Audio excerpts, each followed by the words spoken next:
Hello नमस्कार friend, कैसे हैं आप लोग।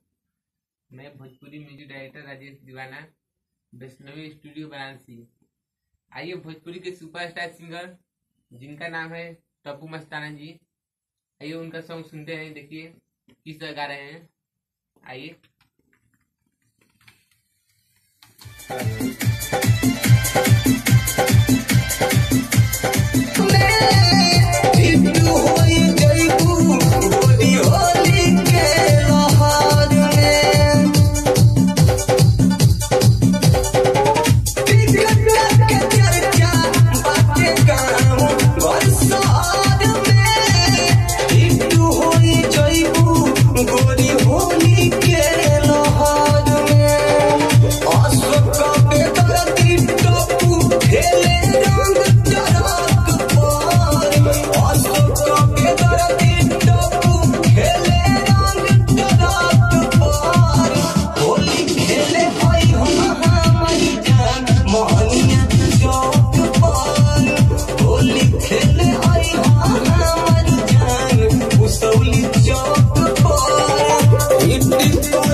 Zero 5 8 2 1 7